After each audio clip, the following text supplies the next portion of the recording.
Guillaume Erner. 7h42, le procès de plusieurs anciens dirigeants de France Télécom s'est ouvert ce lundi à Paris. Officiellement accusés de harcèlement moral, ces anciens cadres avaient été à l'origine d'un vaste plan de réorganisation du groupe qui, en l'espace de 3 ans, avait poussé 39 salariés du groupe à se suicider ou à tenter de le faire.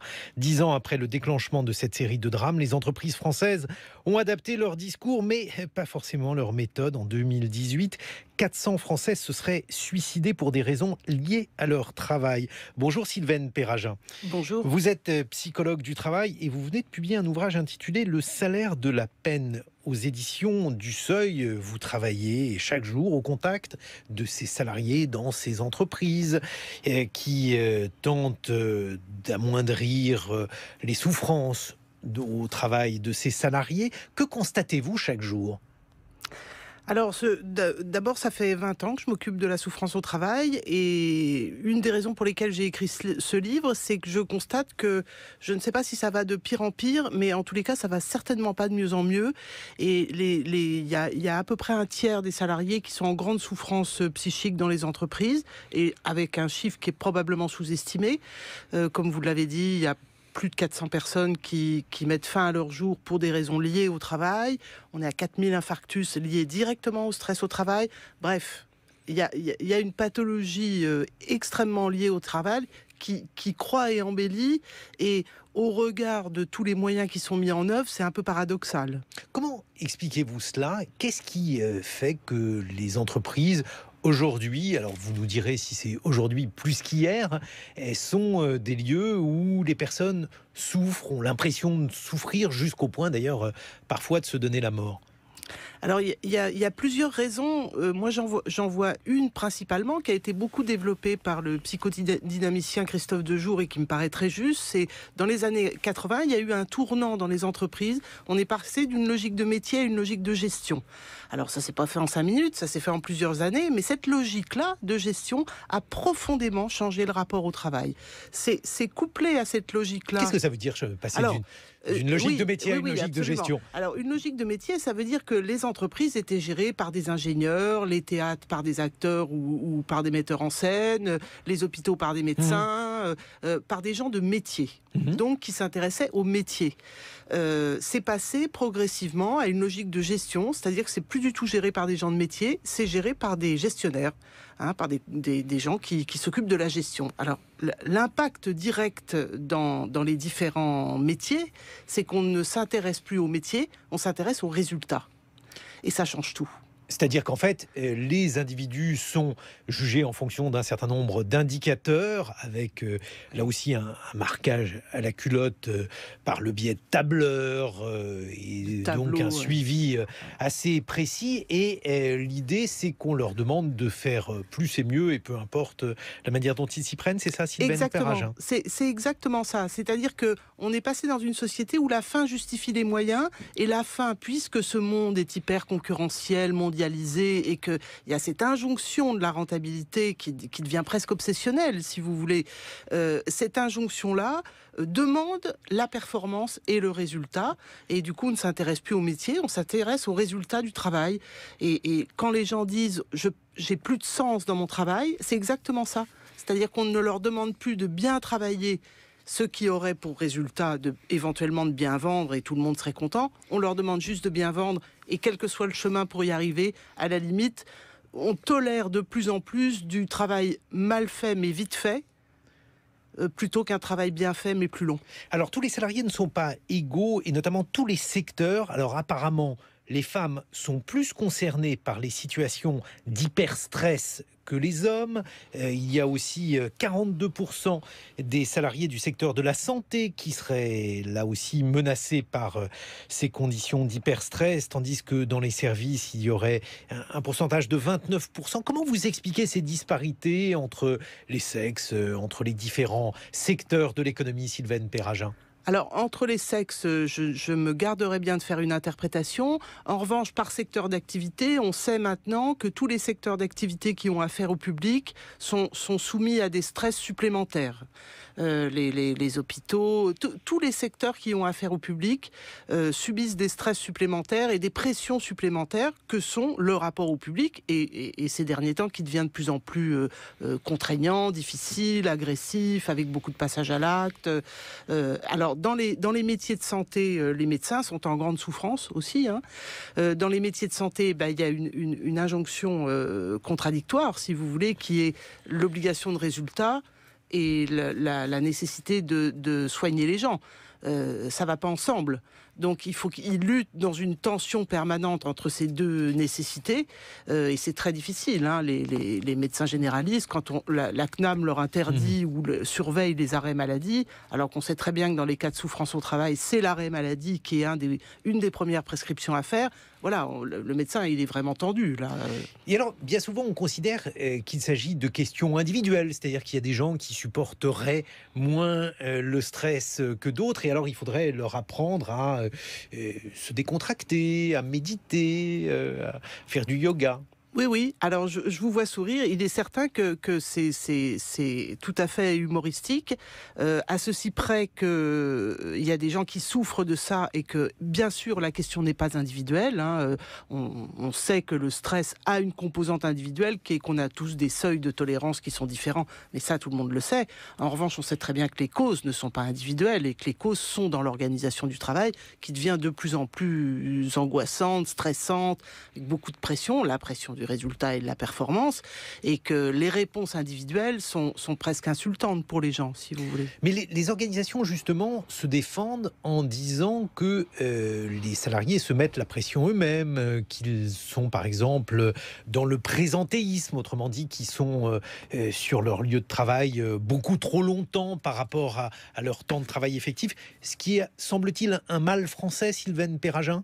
Alors, c'est sûrement un mal français, c'est vrai. C'est vrai que les gens se mettent la pression, mais il faut peut-être essayer de réfléchir de manière un petit peu plus large, c'est-à-dire comment ça se fait qu'ils se mettent la pression et quel est ce système qui produit de tels comportements au travail.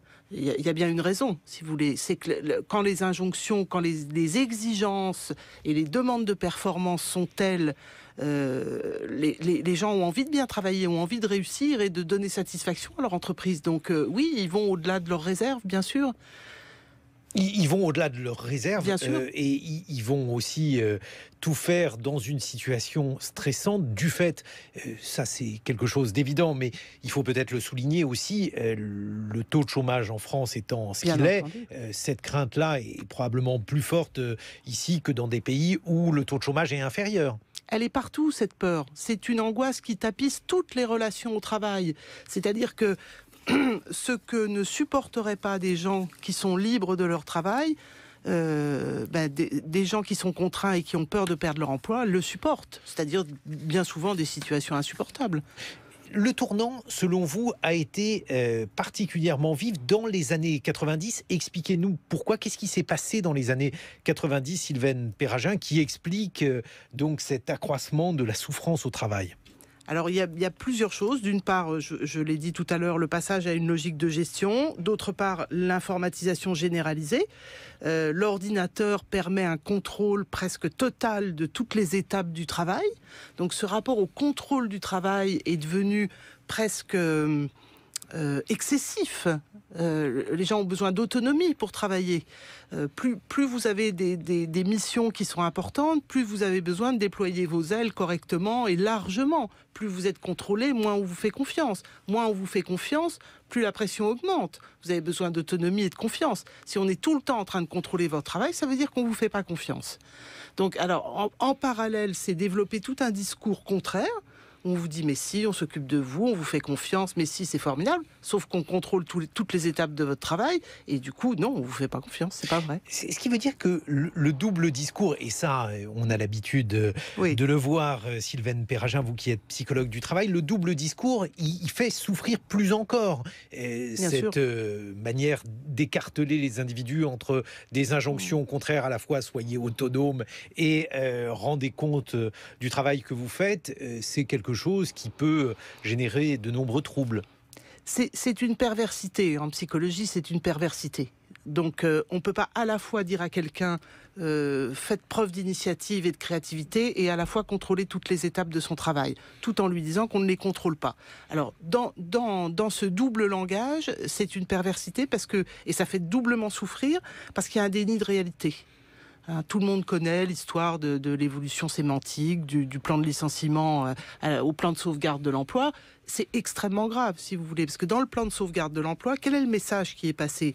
D'une part, on dénie la réalité des gens qui sont licenciés et qui souffrent, donc le licenciement a disparu dans ce terme-là, et d'autre part, on culpabilise les gens qui restent en leur disant, vous voyez, si on fait ça, c'est pour conserver votre emploi. Donc, si vous voulez, la manipulation du langage, elle est quand même très signifiante et très symptomatique de quelque chose qui dysfonctionne. Il faut absolument que nous ayons un monde nommé communément. Mais un alors, monde commun. Ce que l'on ne comprend pas, Sylvaine Perragin, c'est que dans les entreprises, a priori, il y a toutes sortes d'attention qui est portée, par exemple, à la pénibilité du travail. Il y a beaucoup d'ergonomes qui interviennent et on se débrouille pour que les situations de travail soient physiquement moins pénibles. Alors intellectuellement moins pénibles, ça c'est quelque chose de plus compliqué à apprécier, mais il y a eu beaucoup d'efforts de fait dans ce domaine. Bien sûr, non mais il y a des tas de gens de bonne volonté et individuellement, les gens sont très souvent de bonne volonté. Mais il n'en reste pas moins qu'ils sont victimes d'un système qui induit cela.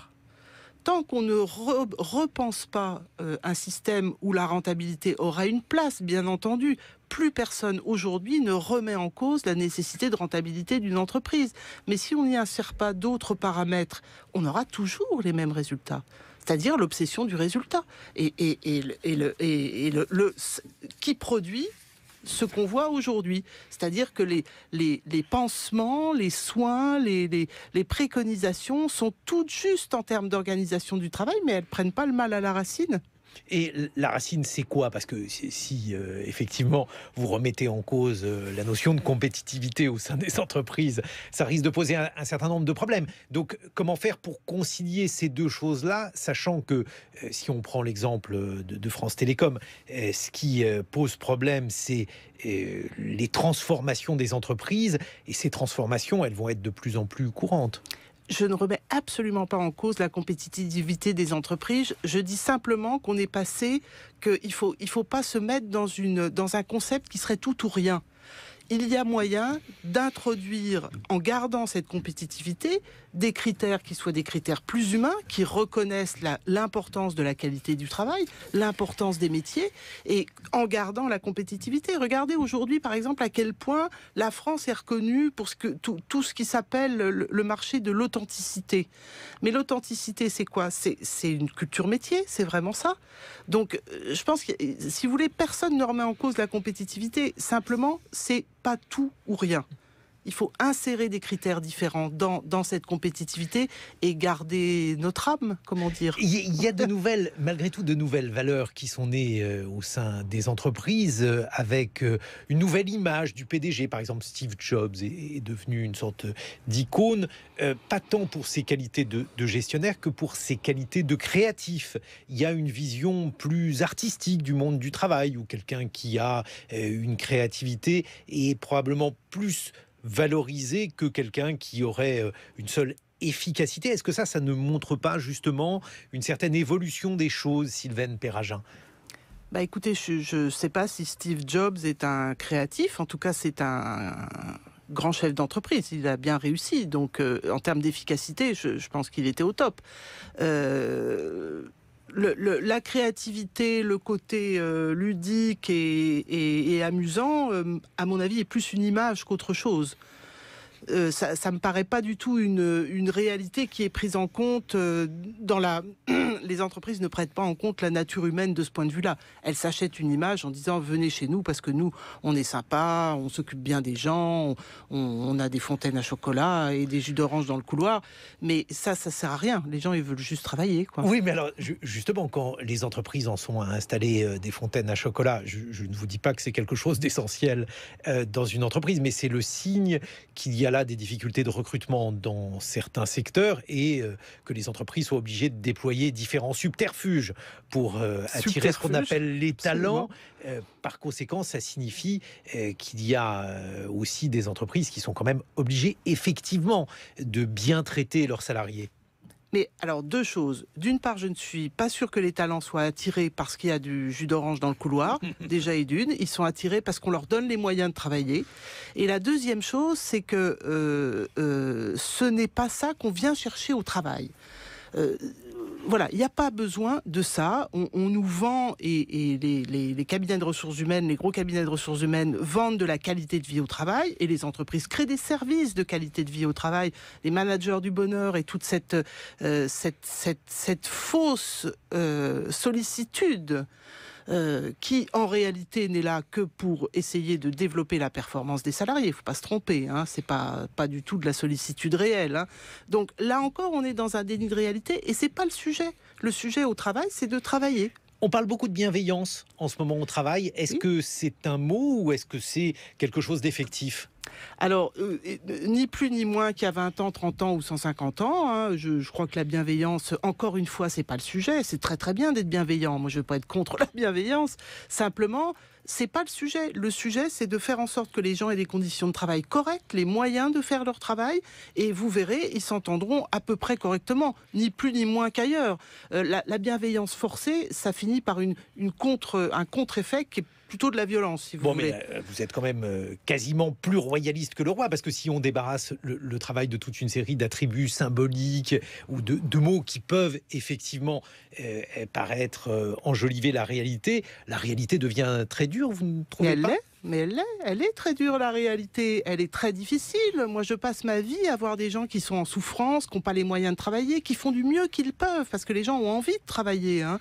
Ils donnent le meilleur d'eux-mêmes. Et c'est pour ça qu'ils font des burn-out, d'ailleurs. C'est pas parce qu'ils sont fragiles. C'est parce qu'au contraire, ils sont forts. Ils essayent de faire du mieux qu'ils peuvent et ils tiennent longtemps. Comme ils sont forts, ils tiennent longtemps, et du coup, l'épuisement est énorme. Sylvaine Perragin, psychologue du travail, vous venez de publier Le salaire de la peine aux éditions du Seuil. On va continuer à évoquer la souffrance au travail. Vous serez rejointe par Valérie Michaud, qui est enseignante et chercheuse en sciences de gestion à Neoma Business School. On va essayer d'évoquer précisément ce qui s'est passé à France Télécom, voir quelles sont les méthodes qui sont aujourd'hui utilisées pour tenter de remédier à ces situations de souffrance au travail. Et puis on va accueillir avec bienveillance ma camarade Clara Lecoq-Réal. Il est 8h sur France Culture. 10 ans après le plan de restructuration de France Télécom et la vague de suicides qu'il avait entraîné chez ses salariés, les anciens dirigeants du groupe sont depuis hier face au juge. Pour en parler, nous sommes en compagnie de Sylvaine Perragin. Vous êtes psychologue du travail et vous avez publié Le salaire de la peine aux éditions du Seuil. Et nous accueillons Valérie Michaud. Bonjour. Bonjour. Vous êtes enseignante et chercheuse en sciences de gestion à Neoma Business School.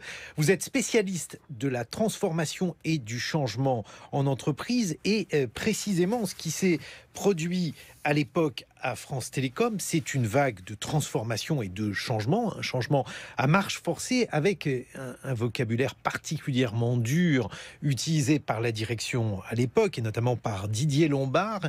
On a choisi quelques-unes de ces phrases qui montrent assez bien quelle était l'ambiance à l'époque au sein de France Télécom. Voici par exemple un extrait de l'une de ces interviews de Didier Lombard qui à l'époque dirigeait France Télécom. C'était au JT de France 2 en 2009. Je ne voulais pas rentrer dans un système où la communication pouvait impacter le moral d'un certain nombre de personnes qui sont par nature fragiles.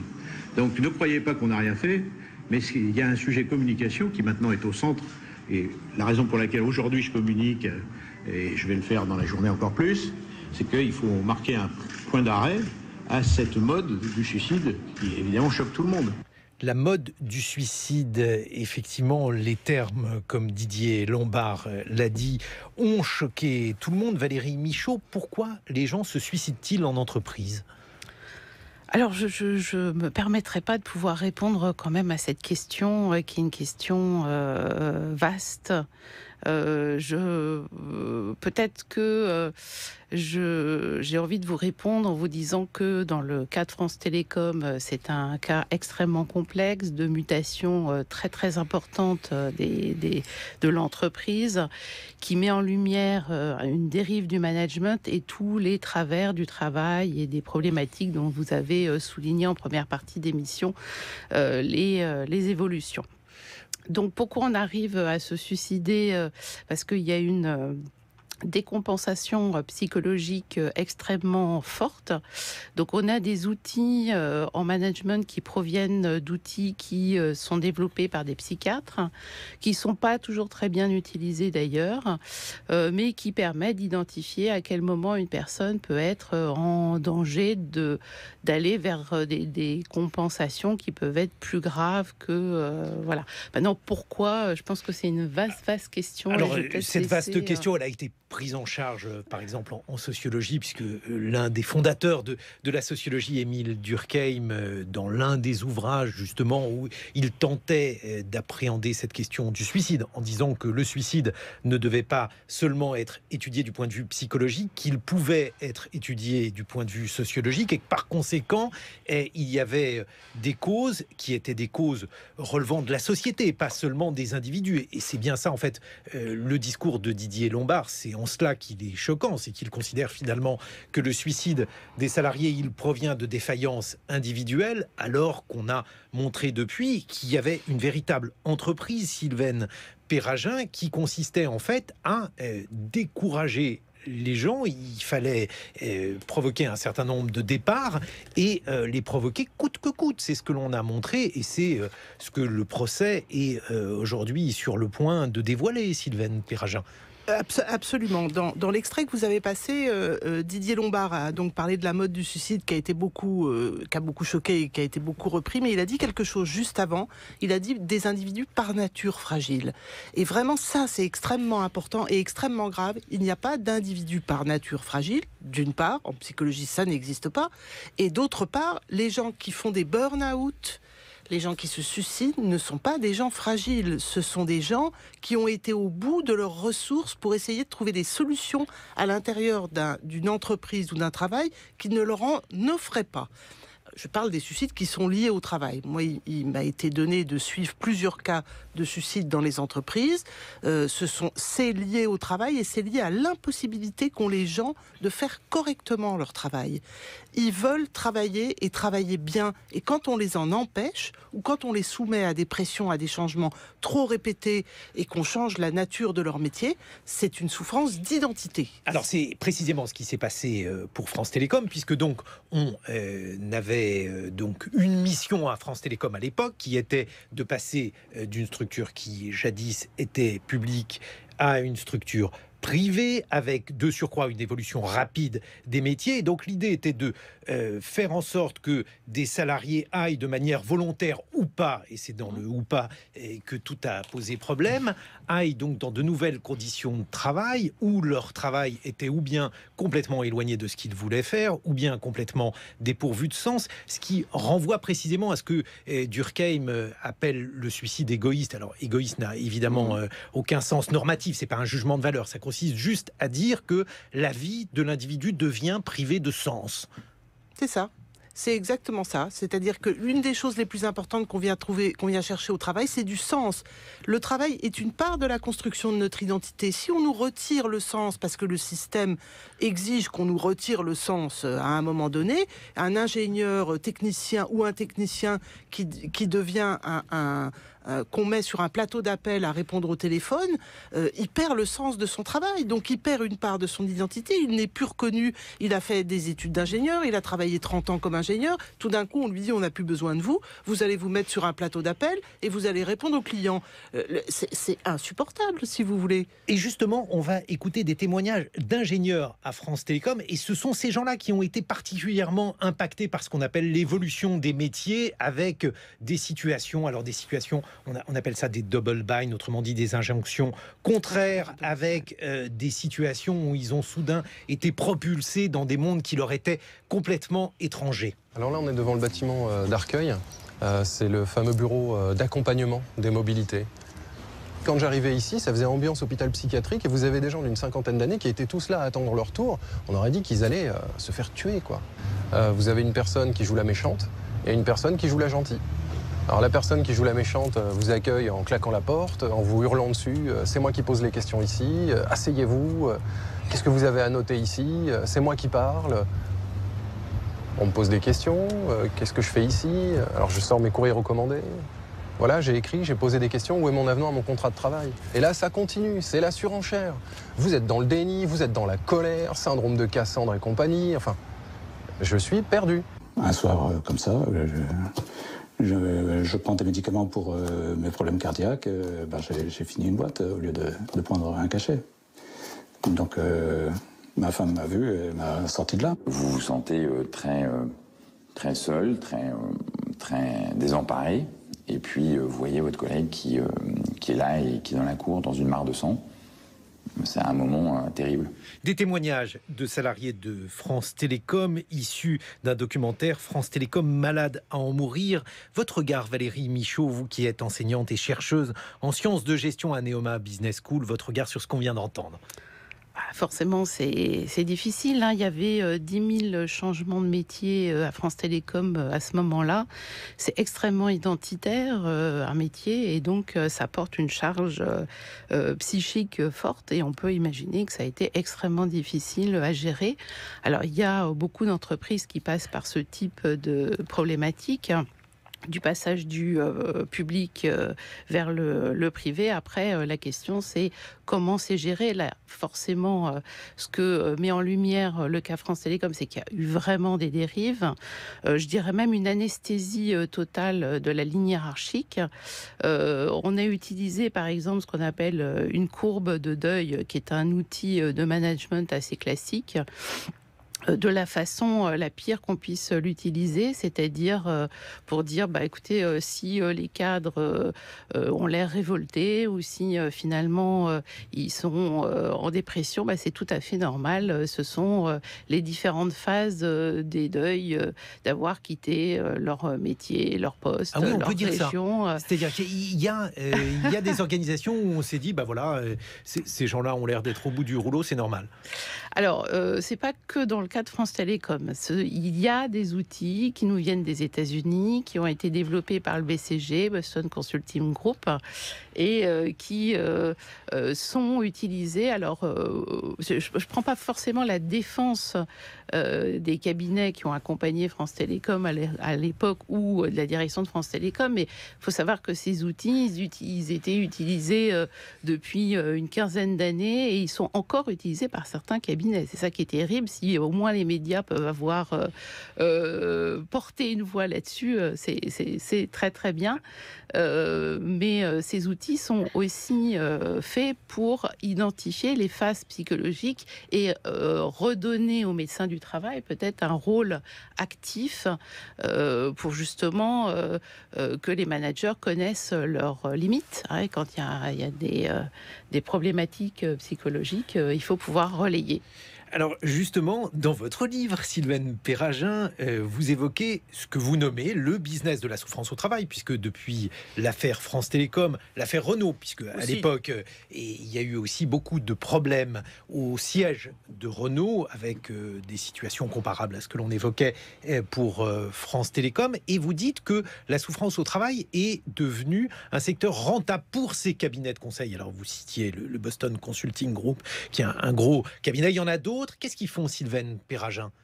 Alors, moi, je suis très, très réservée sur tous ces outils merveilleux qui parlent de l'humain au travail. C'est quoi ces outils ? Parce que pour les auditeurs qui ne sont pas familiers avec le monde de l'entreprise. Bien sûr. Alors, il y a une vague, à partir de ces suicides et à partir de la médiatisation qui en a découlé, il y a eu une vague de psychologisation des entreprises. Alors moi, je suis pas contre la psychologie, j'en fais. Donc, mais il me semble que c'est mieux si chacun reste dans son métier.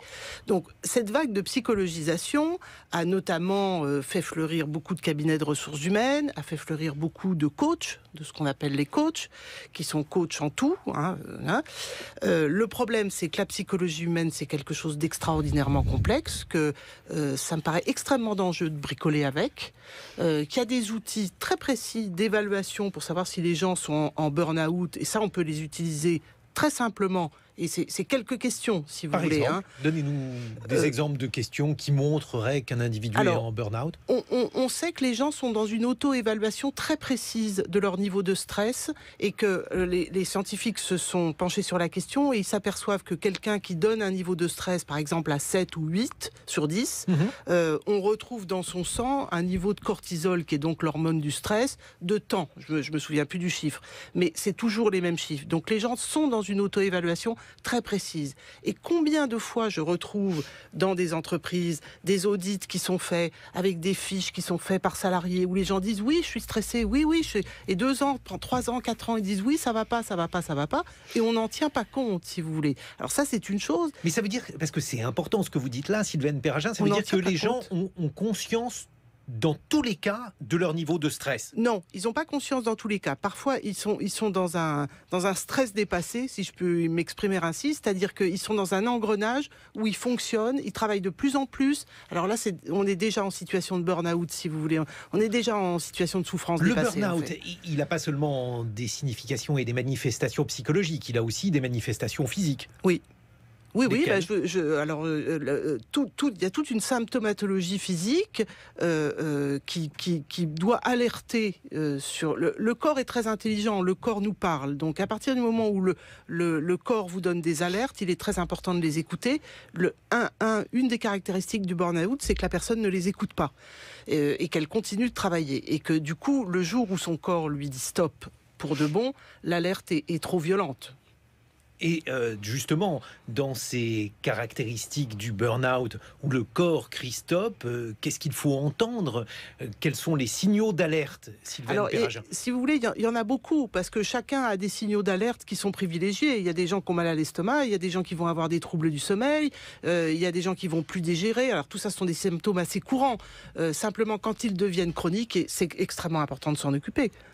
Valérie Michaud, le problème, c'est qu'aujourd'hui, les changements du monde du travail obligent un grand nombre d'entreprises à adopter de nouvelles stratégies, à modifier le contenu du travail de chacun. Comment faire dans ces conditions pour faire évoluer les entreprises sans produire une souffrance telle que celle, par exemple, qu'on a pu observer à France Télécom ou chez Renault? Alors, de la prise de recul, hein, c'est ce qu'on essaye, nous, d'enseigner à nos étudiants, de ne jamais prendre les choses, les objectifs ou de façon trop triviale. La responsabilisation des lignes hiérarchiques, je crois que France Télécom Orange a réussi par la suite, une fois que Didier Lombard. Les problématiques ont été... Autrement dit, l'ancien PDG. Alors non, je parle de la nouvelle ligne hiérarchique. Depuis le départ de Didier Lombard. Par exemple, les 100 plus grands cadres de France Télécom ont eu une part de leur salaire indexée sur le climat social. Je pense que c'est une bonne chose de responsabiliser sur le climat social, qui peut être une façon de souligner les problématiques, du suivi, du diagnostic. Il y a beaucoup d'entreprises qui se transforment sans imaginer. Alors anticiper, c'est déjà bien les problématiques qui vont pouvoir émerger, mais aussi faire des diagnostics en cours de route. On s'aperçoit qu'on n'a pas toujours tout anticipé. Donc là, je ne parle pas forcément au niveau individuel, mais au niveau managérial, puisque dans le cas de France Télécom, c'est bien un harcèlement collectif qui est pointé du doigt, donc c'est pas inter-individuel. Ici, la ligne hiérarchique a sa responsabilité. Et puis, co-construire les changements. Il y a beaucoup d'entreprises dans lesquelles le changement stratégique provient à la dernière minute, comme un virage à 360 degrés en top-down. Top-down, ça veut dire que les choses viendraient du haut de la pyramide hiérarchique et seraient en quelque sorte parachutées de manière plus ou moins habile sur les salariés. Voilà, qui ont à finalement accepter le changement. D'ailleurs, il y a des écoles de pensée de management de changement qui sont fondées sur la résistance au changement. Moi, j'avoue que je suis totalement contre. Il faut arriver à co-construire le changement, les solutions entre salariés et lignes hiérarchiques. Mais alors, Valérie Michaud, ça interroge quand même beaucoup les écoles de management. Alors, vous enseignez dans l'une d'entre elles, car celles-ci sont pointées du doigt. On explique que ceux qui deviendront demain les cadres d'entreprise ne sont pas suffisamment sensibilisés à la souffrance au travail. Qu'est-ce que vous en pensez en tant qu'enseignante ? Alors, en fait, je peux encore plus en parler de façon confortable, que je ne suis pas professeure de ressources humaines, que je connais bien ce que font mes collègues, donc ils sensibilisent à ce que c'est qu'un CHSCT, à ce que c'est qu'un médecin du travail. Il y a un gros travail fait justement pour sensibiliser les étudiants avant qu'ils arrivent sur le terrain managérial de ce qui existe aujourd'hui pour justement monitorer. Suivre. Vous utilisez beaucoup de termes issus de la langue managériale. Alors il va falloir les traduire au quotidien les problématiques qui peuvent émerger au cours d'une forte transformation. Et puis dans d'autres types de cours, on a cette préoccupation tout le temps de faire prendre du recul sur le facteur humain. Ce facteur humain, même en cours de stratégie, même en cours de finance. Comment ça se fait ? Parce que Valérie Michaud, ces découvertes ne sont pas récentes, elles datent quasiment d'un siècle aujourd'hui. Maslow, bref, les grands pionniers de l'histoire du management ont souligné le fait qui apparaît aujourd'hui comme une évidence, c'est-à-dire que des gens qui sont heureux au travail travaillent mieux que des gens malheureux. Donc ça fait un siècle qu'on sait cela. Pourquoi ça n'est toujours pas appliqué ?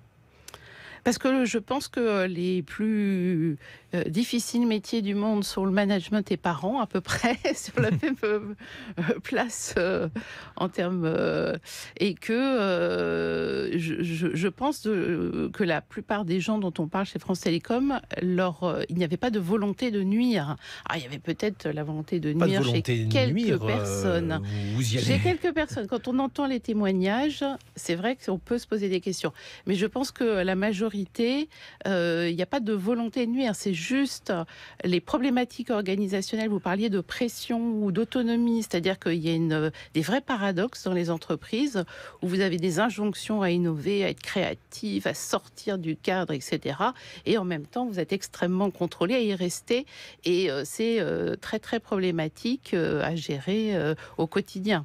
Donc, quand je parle de facteur humain, c'est de tout ça qu'on essaye sur lequel on essaye de sensibiliser nos étudiants, prise de recul, anticipation de ce qui peut se passer. Et alors, vous y croyez, Sylvaine Perrachin ? Parce qu'on se dit que la question, donc, au sein de France Télécom, de Renault, ça n'a été encore une fois pas une question psychologique, et c'est d'ailleurs ce qu'enseigne la sociologie des organisations, c'est qu'en fait, il y a des organisations, des systèmes qui sont des systèmes mortifères et malheureusement au sens propre. Et donc, quand on voit ça, Sylvaine Perrachin, est-ce que, au-delà d'un certain nombre d'attentes en termes d'efficacité, de rendement, on n'est pas de l'autre côté du miroir, forcément dans des organisations toxiques ? Oui, moi j'entends ce que vous dites sur la prise de recul. Moi je ne crois pas du tout que l'être humain travaille pour prendre du recul. Au contraire, les gens ont besoin d'être passionnés par ce qu'ils font. Et c'est comme ça qu'on fait du bon travail. Donc leur apprendre à prendre du recul, c'est leur apprendre une distance qui n'est pas juste. Chacun a une distance particulière par rapport à son travail. Maintenant, le management, il est le fruit d'un système. Le management, l'être humain n'est pas devenu méchant dans les années 90, si vous voulez. Il est devenu toxique parce que le système lui a demandé d'être toxique. Et certains résistent au système plus que d'autres. C'est-à-dire, il y a des héros partout, il n'y en a pas énormément. Il y a des gens qui sont capables de dire non. Il n'y a pas énormément de gens qui sont capables de dire non. Comme vous le disiez tout à l'heure, il y a la pression du chômage, il y a l'angoisse de perdre son emploi. Donc les gens obtempèrent et on voit des conduites déloyales, des trahisons, des lâchetés qui sont absolument insupportables. Mais c'est le système qui, bien entendu, qui produit ça. renforce encore la souffrance au Mais travail bien sûr, dans ces bien conditions, sûr. Sylvaine Perragin. Et il y a aussi de moins en moins de facultés dans ces organisations à accepter, par exemple, la discussion, le conflit. Impossible. C'est-à-dire impossible. Impossible. Le conflit devient impossible. Le conflit qui est vraiment une chose qui fait partie de la vie, qui permet au contraire l'opposition d'enrichir une décision, d'apporter la contradiction, de pouvoir... C'est exactement ça, travailler. Hein. Si on descend... Alors, c'est plus possible. On ne peut plus gérer le conflit. Il faut qu'il y ait un consensus. Et c'est pour ça qu'ils ont créé, d'ailleurs, en s'en rendant compte ou sans s'en rendre compte, j'en sais rien, mais en tous les cas, ils l'appliquent très bien, cette espèce de novlangue contre laquelle on ne peut rien. Parce qu'il y a des discours qui sont tellement formatés que vous ne pouvez pas être contre. Je ne sais pas si vous vous souvenez, moi ça m'a beaucoup frappé l'histoire du DRH qu'avait eu d'Air France, qui avait eu cette chemise arrachée. Et l'analyse était, oh là là, mon Dieu, c'est d'une violence incroyable, vous vous rendez compte, il faut être contre la violence. Oui, oui, d'accord, on est contre la violence. Sauf que je pense qu'il y a un niveau de violence dans la novlangue et dans le discours formaté où plus personne ne dit quelque chose, qu'il y a un moment où on essaye de voir s'il y a un corps sous cette chemise avec une personne qui peut vraiment vous parler et vous donner un discours qui a une réalité. Il y a quelque chose qui échappe à la réalité. Tout ça rend le réel fou. Vous voulez dire que quand on cherche à tout prix à avoir du consensus, la violence, elle ressurgit d'une autre manière ? Absolument. Ah oui, absolument. Le retour du refoulé, ce qu'on appelle le retour du refoulé, ça revient. Qu'est-ce que vous en pensez, Valérie Michaud ? Il faut faire avec tout ça, oui. Je confirme que on a beaucoup de paradoxes à gérer quand on gère des équipes. Mais alors là aussi, c'est pas très rationnel parce que on a vu que les entreprises où le consensus régnait étaient bien souvent des entreprises qui étaient capables de s'enferrer dans l'erreur. Il y a un cas célèbre en sociologie des organisations sur Korean Airlines, qui est donc une compagnie d'aviation coréenne qui avait un taux d'accident extrêmement élevé, et on a démontré que ce taux d'accident extrêmement élevé, il était lié tout simplement au fait que la hiérarchie était extrêmement pesante, que personne ne discutait les décisions, et quand on allait dans le mur, on y allait franchement et gaiement. Pourquoi, dans ces conditions, Valérie Michaud, ne pas laisser le dialogue et au besoin le conflit s'instaurer dans certaines entreprises ? C'est ce qu'on essaye de faire avec des démarches participatives. Alors heureusement, les entreprises ont fait rentrer tout ce qui est démarche participative autour d'innovation, donc ça apprend aux gens à discuter, rediscuter les consensus. Vous avez aussi d'autres sur l'amélioration continue, et puis il y a du dialogue autour de la stratégie. Certaines entreprises se donnent le mal de discuter la stratégie avec les entreprises, voire de faire des exercices de prospective, donc de se projeter dans l'avenir de façon participative pour pouvoir créer des visions de l'avenir qui soient positives, qu'on puisse tester. Je pense que l'entreprise de demain qui sera gagnante, c'est celle qui laissera l'expérimentation et les marges de manœuvre au niveau des salariés les plus larges possibles, qui laissera justement cette expérimentation et ces discussions de fond pouvoir se faire. Mais est-ce que ça n'est pas aussi un peu le rôle des syndicats de faire ça ? Alors, disons qu'il y a la ligne hiérarchique a ses responsabilités, les médecins du travail, le CHSCT, les instances du personnel et les syndicats. Je pense que chacun a ici son rôle. Je ne pense pas que les syndicats doivent être dans tous les rôles.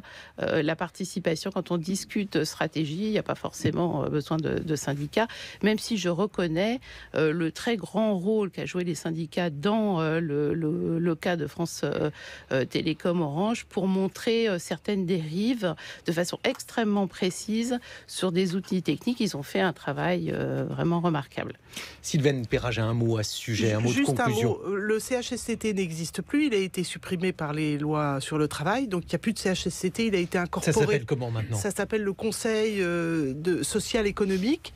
donc qui regroupe un comité d'entreprise avec dedans un CHSCT, mais il a disparu de fait, et le rapport au médecin du travail d'une obligation. Vous voulez dire que c'est une mauvaise nouvelle?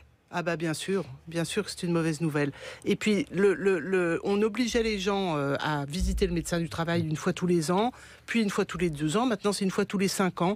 Donc il y a quelque chose. Ça fait une autre mauvaise nouvelle. Ben oui, une autre mauvaise nouvelle. Et moi je suis absolument pour le fait qu'il y ait des syndicats et des syndicats forts et qui soient des véritables interlocuteurs et surtout des catalyseurs de collectifs, si vous voulez. Le syndicat, il sert à ça aussi. Il sert à pouvoir représenter des gens. Alors, il ne le fait plus parce que je pense que les syndicats ont été dépassés par tout ce qui s'est passé, malheureusement, et ne se sont pas actualisés sur les nouveaux enjeux des difficultés dans les entreprises. Mais il faut qu'il y ait de nouveaux collectifs qui se créent. Mais Vraiment. alors, dans ces conditions, comment les imaginer en conclusion, ces nouveaux collectifs, Sylvaine Perragin? Écoutez, on ne va pas réinventer l'eau chaude. Je crois qu'on va créer l'idée, c'est de créer des solidarités et des collectifs qui puissent être des interlocuteurs de l'entreprise et pour l'aider à réfléchir à une nouvelle manière de travailler. Merci Valérie Michaud, vous êtes enseignante et chercheuse en sciences de gestion à Neoma Business School, et merci à Sylvaine Perragin. Le salaire de la peine, le business de la souffrance au travail, c'est votre livre publié aux éditions du Seuil.